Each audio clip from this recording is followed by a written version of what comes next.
7월 16일 성령 강림 후 제7주 주일을 위한 말씀 나눔을 시작하겠습니다. 오늘은 마태복음 13장 18절부터 23절, 이사야 55장 9절부터 11절, 로마서 8장 9절부터 11절 말씀을 가지고 B와 C라는 제목으로 말씀을 나누겠습니다. 제목이 좀 특이하죠? 비타민 B, C도 아니고 B와 C가 무엇일까? 오늘 본문에서 내리는 비에 대한 부분이 이사야서에 나오고 씨앗에 대한 이야기가 마태복음에 나옵니다. 이 두 가지 내용을 읽다가 이 두 내용을 연결지어서 비와 씨라는 제목으로 말씀을 나누려고 합니다. 먼저 마태복음 13장 18절부터 23절 읽어드리겠습니다. 그런즉 씨 뿌리는 비유를 들으라. 아무나 천국 말씀을 듣고 깨닫지 못할 때는 악한 자가 와서 그 마음에 뿌려진 것을 빼앗나니 이는 곧 길가에 뿌려진 자요.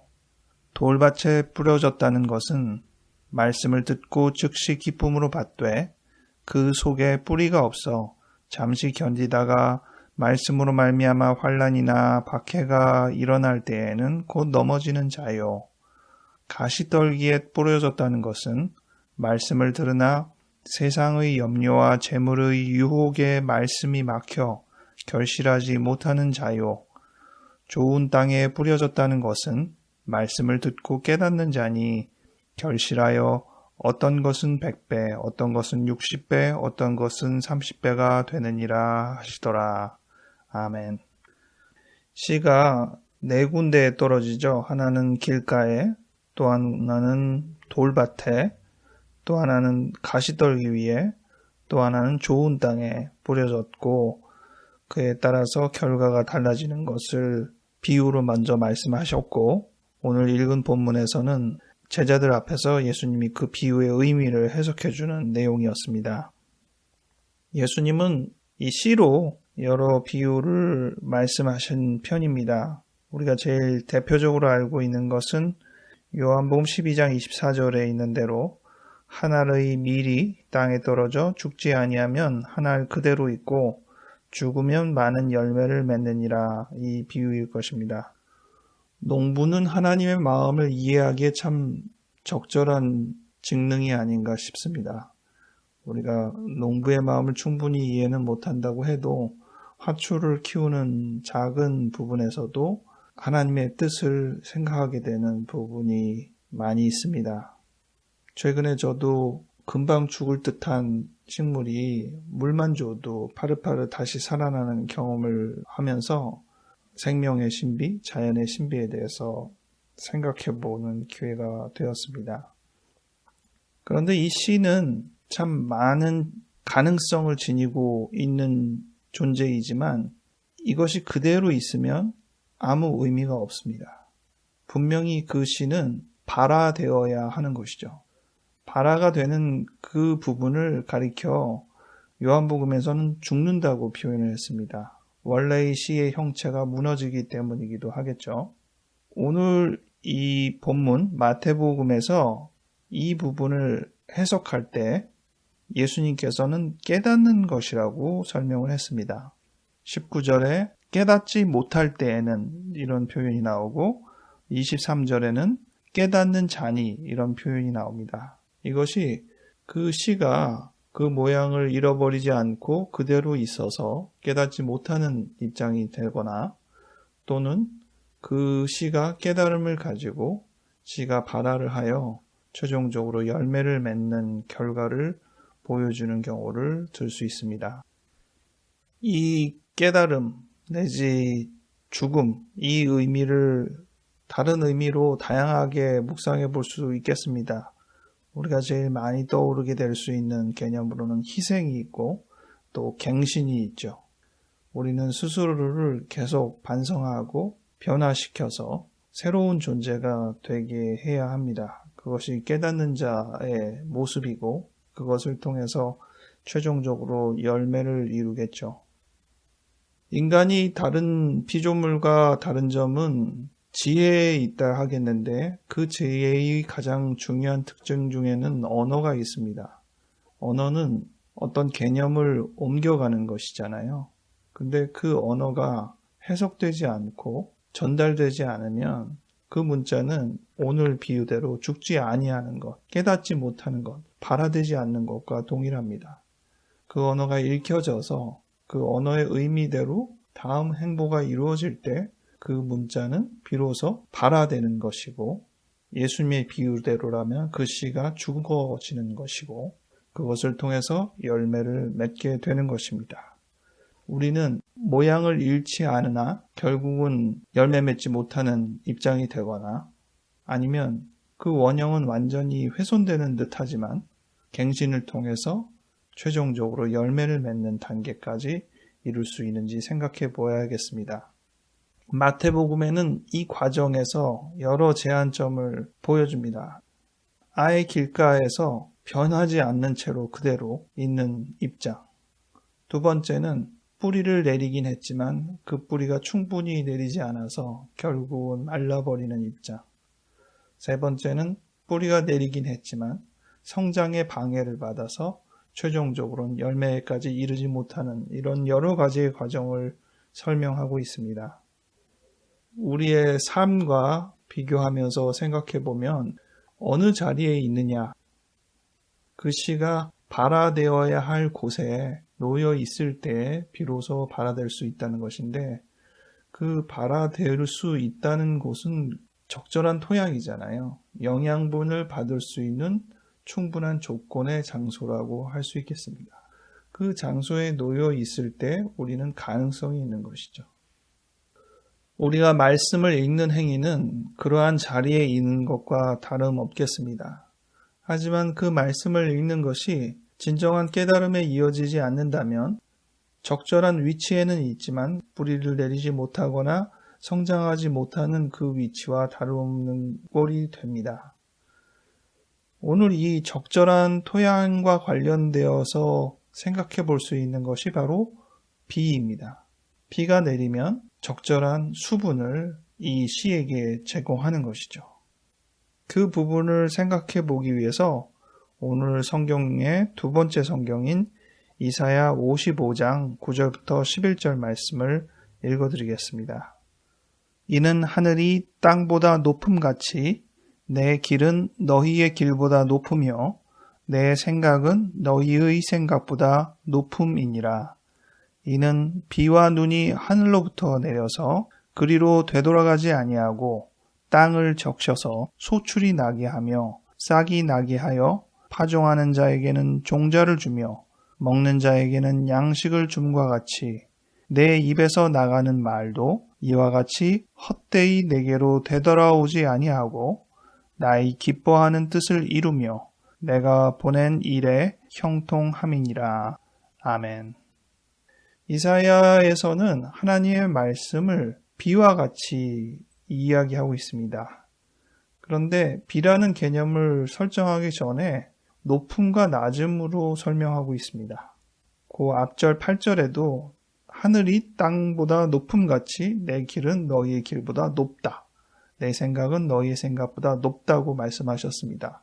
그래서 높음과 낮음으로 비유를 해주셨는데 이 높음과 낮음의 비유를 이어서 비와 눈의 비유로 넘어간 것입니다. 비와 눈은 높은 곳에서 낮은 곳으로 내리는 것이잖아요.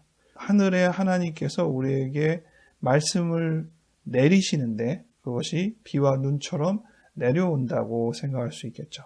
근데 헛되이 다시 되돌아가지 않고 그 땅에 있는 식물을 자라게 하는 거잖아요. 그래서 지금 말씀대로 소출이 나고 싹이 나고 열매를 맺게 하는 것입니다. 오늘 앞서서 씨의 비유와 적절하게 연결되는 부분이 있습니다. 즉 하나님의 말씀이 우리의 있는 모습을 깨서 발화시키는 진정한 영양분이라는 것이죠.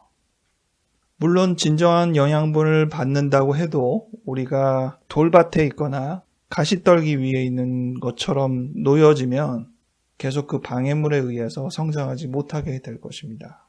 이 부분을 어떻게 해결하면 좋을까 고민도 해야 할 것입니다.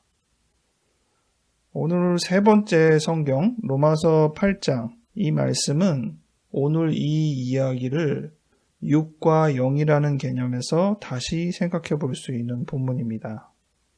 본문에서는 육신이라는 표현이 나오는데요. 육이나 육신. 이것은 오늘 제가 말씀드린 내용 중에 이 씨와 매우 흡사한 개념입니다. 또 생명의 성령의 법이라고 나오고 성령이니까 영이잖아요. 그냥 영이라고 적혀 있는 부분도 있고 이것이 오늘 제가 말씀드린 개념에 비추어 보면 비에 매우 가깝습니다. 영과 육, 비와 씨입니다. 이 둘의 조화에 대해서 묵상을 해봅시다. 로마서 8장 9절부터 11절 말씀 읽어드리겠습니다. 만일 너희 속에 하나님의 영이 거하시면 너희가 육신에 있지 아니하고 영에 있나니 누구든지 그리스도의 영이 없으면 그리스도의 사람이 아니라. 또 그리스도께서 너희 안에 계시면 몸은 죄로 말미암아 죽은 것이나 영은 의로 말미암아 살아있는 것이니라. 예수를 죽은 자 가운데서 살리신 이의 영이 너희 안에 거하시면 그리스도 예수를 죽은 자 가운데서 살리신 이가 너희 안에 거하시는 그의 영으로 말미암아 너희 죽을 몸도 살리시리라. 아멘. 바울은 예수님을 만난 이후로 그의 유대교적인 전통에서 벗어나 예수를 전파하는 진정한 그리스도인이 되었습니다. 그가 유대교인으로서 살아갔을 때 상당한 자긍심이 있긴 했지만 내적인 갈등이 있었음을 짐작하게 됩니다. 그 갈등은 오늘 말씀을 통해서 종합하자면 그의 육신의 한계입니다. 죽음의 한계, 이 부분을 자신이 믿고 있는 유대교 안에서 극복해내지 못하였다는 것을 생각할 수 있습니다. 그런 그가 부활하신 예수님, 죽었으나 죽지 않은 영생하신 예수님을 만나고 인생의 큰 변화를 경험했습니다. 그가 알고 있던 육, 몸, 거기서 끝나는 것이 아니라 멸하지 않는, 죽어도 죽지 않는 그 영적인 예수님의 실체를 만난 것이죠. 그가 알고 있던 이 씨는 비를 통해서만 깨어지고 발아되고 새로워지고 그제서야 진정으로 믿고 따르고자 하는 길로 갈 수 있게 된 것입니다. 오늘 우리도 이 본문을 생각하며 우리가 알고 있는 우리의 몸, 육신, 우리의 한계, 이 씨를, 이 제한을 어떻게 풀어 헤칠 수 있는지 고민해 봐야겠습니다. 그것을 위해서는 생명의 성령의 법인 하나님의 말씀이 우리에게 비처럼 눈처럼 내려 우리에게 자양분이 되고 우리를 발화시키는 요인이 될 것입니다. 이번 주 짧은 영상을 봤는데 하나님께서는 이미 우리가 어떤 기도를 할지 또 어떤 상태에 있는지 어떤 얘기를 할지를 이미 다 알고 계신다는 것이죠. 그렇다면 내가 기도하려고 하나님 앞에 섰을 때 우리가 어떻게 기도를 하는 게 옳을까요? 그 질문입니다. 이미 하나님은 나의 많은 것들을 오히려 깊은 부분까지 다 아실 텐데 그렇다면 우리의 기도는 그 내용을 하나하나 자초지종을 설명하는데 많이 하기보다 조용히 주님 앞에 나와 주님, 제게 말씀하시옵소서. 제가 듣겠나이다 하는 것이 바람직한 자세라는 것이죠. 그 침묵의 자세, 그것이 우리를 변화시키는 순간일 것입니다. 주님의 비가 땅을 적셔 우리의 씨를 깨트리는 기회일 것입니다. 각자의 삶 속에서 너무 많이 치우쳐서 힘들어서 바빠서 놓치고 있었을 때 한번 다시 생각하고 침묵의 자리로 나아가 주님께 기도해 봅시다. 모든 것을 아시는 주님, 내 중심을 아시는 주님, 이제 하실 말씀을 들려주시옵소서. 제가 듣겠나이다. 조용히 묵상하는 시간을 가져보기 바랍니다. 제가 기도하겠습니다 한 다음에 잠시의 시간 동안 아무 말도 하지 않고 가만히 있으려고 합니다. 그 시간에 주님, 제가 듣겠습니다. 말씀하옵소서. 마음속으로 기도해 보시기 바랍니다. 기도하겠습니다.